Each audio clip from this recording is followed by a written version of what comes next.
morning everyone. I am here to report about the basic principles and mixing techniques in the hospitality industry in the bread and pastry section. Okay, baking. What is baking? Baking is one of the food preparation methods that requires a recipe to yield a standard result. So ang baking daw, na siya yung mga standard na recipe or yield na kinahanglan to measure. It's very important in the process to ensure quality of the product perfectly.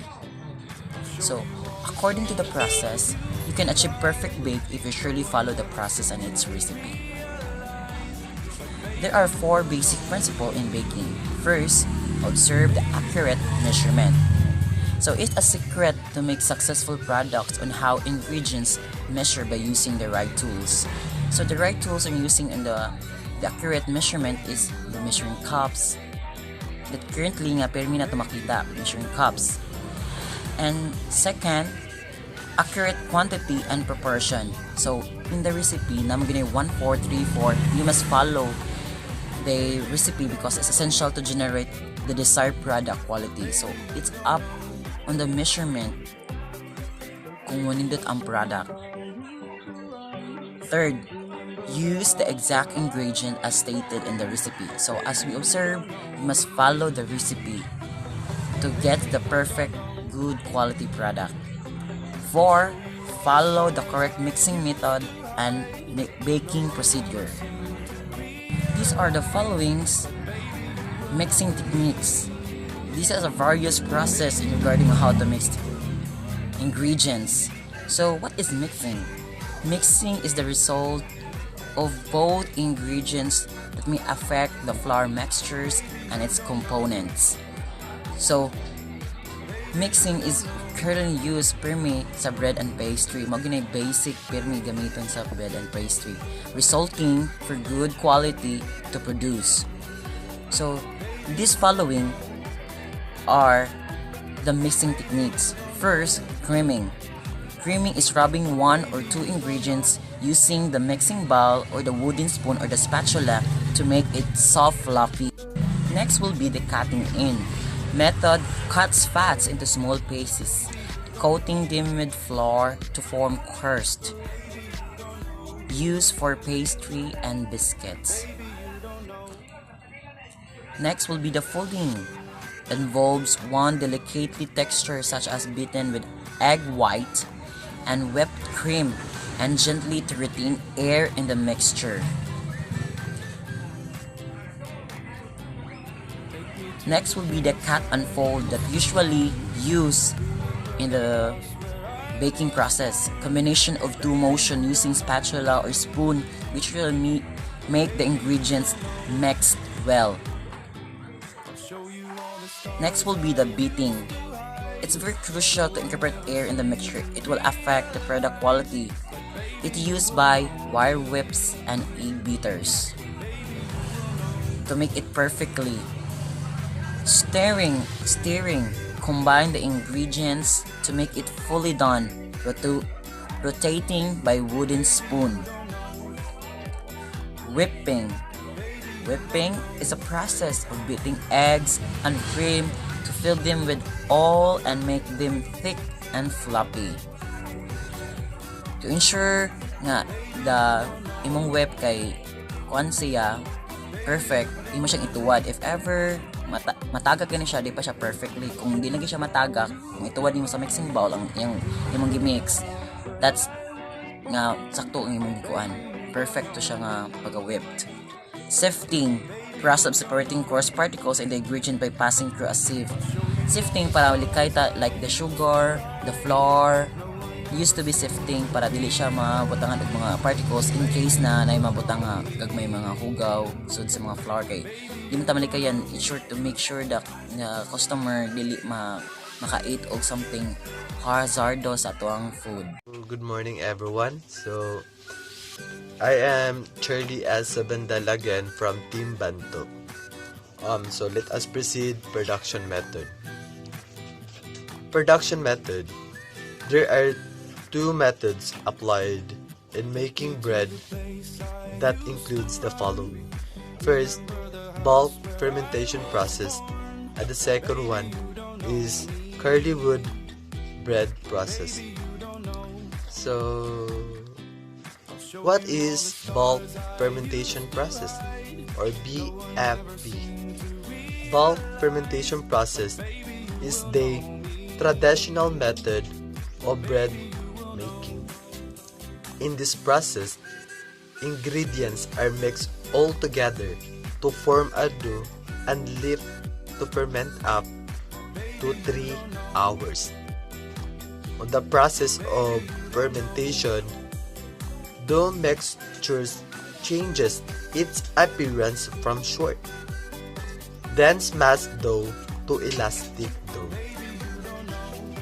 So the second is Curlywood bread process or CBP method.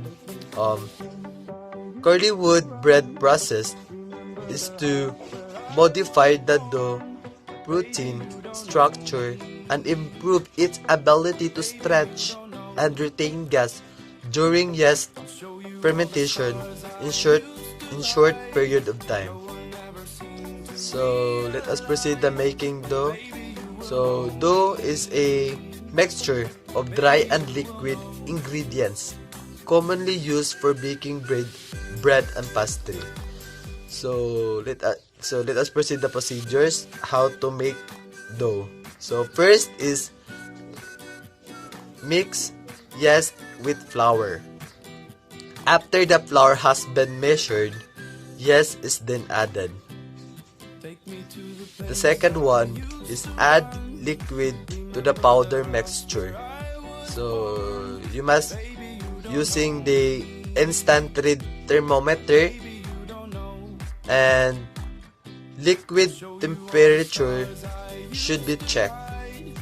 Number 3 is beat the mixture with mixer. So make sure that all the flour and yeast are mixed. Then the fourth is mix the remaining flour. So start mixing with a minimum of flour sa imong recipe. So under number 5 is knead the dough. So it is the process in which dough mixture is evenly combined. The number 6 is form dough into ball. So shape the dough into a ball with your hands. The number 7 is cover dough and let it rise. So let it rise. So this process also called proofing. Number 8 is deflate the dough. So this process will allow the release some gases. Then the last one is shape the dough and let rise again. So allow the dough to take quick rest and shape it on the side for a second. And that's all. Thank you. I'm Janine Quinto, and my report is all about methods of mixing dough. Bread dough mixing requires a method where all ingredients are mixed well. Gluten makes bread airy and satisfyingly chewy. Here are the examples of gluten bread.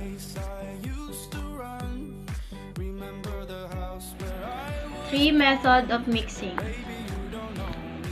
First one is the straight dough method. This method only consists of one step.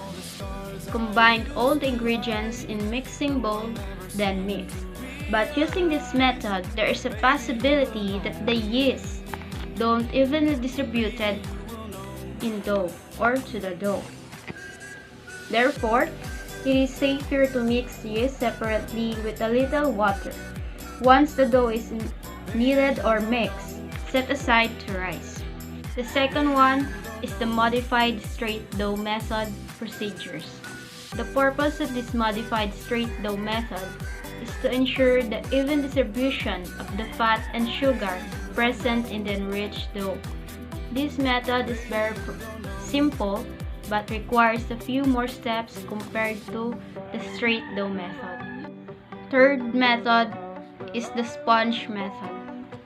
This method allows the yeast to speedily and fully fermented and activate with part of the flour and water in the recipe and later incorporated with the remainder of the ingredients. This method is following two stages, which help the yeast action to get a head start. First, combine the liquid, the yeast, and part of the flour. Mix into a thick batter or soft dough. Let ferment until double in bulk. Rest at least 10 minutes. Second, punch and add the rest of the flour and the remaining ingredients. Mix to a uniform smooth dough. Let's proceed to the molding of dough. Molding of the dough. Dough for bread should be rolled or shaped in an adequate manner. Also avoid excessive handling of dough. This will have a rough finished product that can affect to the commercial appearance of the baked bread and pastries. Adding gluten. Adding of fruits and nuts to dough can cause a detrimental effect on the shape of the baked bread or products. To strengthen the dough structure, gluten can be added. In case of added excess sugar, it can be controlled by gluten as well. So good day everyone, my name is Alfred Anthony Mipiesa. So I am discussing about oven temperature. So let's start. Below is a conversation chart that shows the corresponding numbers of degrees Celsius for each degrees Fahrenheit value. The description is also included. So Fahrenheit, Celsius, and its description. So first one is 225 Fahrenheit to 110 Celsius. Description is very slow. Next is 250 Fahrenheit to 120 over 130 Celsius. Description very slow. 275 Fahrenheit to 140 Celsius, slow. 300 Fahrenheit to 160 over 170 Celsius, slow. 325 Fahrenheit to 180 Celsius, moderate. 350 Fahrenheit to 180 Celsius, description, moderate. 375 Fahrenheit to 190 Celsius, moderately hot. 400 Fahrenheit to 200 Celsius, moderately hot. For 425 Fahrenheit to 220 Celsius, hot. 450 Fahrenheit to 230 Celsius, description, hot. And lastly, 475 Fahrenheit to 240 Celsius, description, very hot. So that's all for my report, and have a good day and thank you. Good day everyone, this is George Rosales from BSHM2F. Today we're going to tackle about baking temperatures and times. Each recipe has a perfect baking temperature and time in order to ensure that baked goods don't get overcooked or not completely baked. This time and temperatures changes when we talk about meat, fish, veggies, or cakes. It even changes for every recipe. I have here oven toaster. Oven toaster, you can use this for toasting breads, cookies, hot dogs, sausage, fish, or meat. So, nasa diri ang yan timer. You can set a time for your goods to ensure that the baked goods don't get overcooked or not completely baked. So that is the importance of having a timer in your oven toaster. So I have here types of product with corresponding oven temperature and baking time. that supposedly nga mo dapat niya mong i-bake but wala mi ka-bake is because of situation karon. So number 1, types of product. Biscuits. Oven temperature niya is 425 to 450 Fahrenheit. So muna siyang kainiton sa oven. And baking time niya muna siyang kadugayon sa pag luto. 10 to 15 minutes. Another, cornbread. Oven temperature 400 Fahrenheit to 425 Fahrenheit. Baking time 30 to 40 minutes. Muffin 400 Fahrenheit to 425 Fahrenheit. Baking time na is 20 to 25 minutes. Quick loaf breads, oven temperature 350 Fahrenheit to 375 Fahrenheit. Baking time 1 hour and 1.5. Rolled, oven temperature niya is 375 Fahrenheit to and then baking time na is 8 to 10 minutes. So one thing to remember that baking temperatures and times is very important because this is the way to ensure that baked goods don't get overcooked and not completely baked in order to provide a good quality of baked products.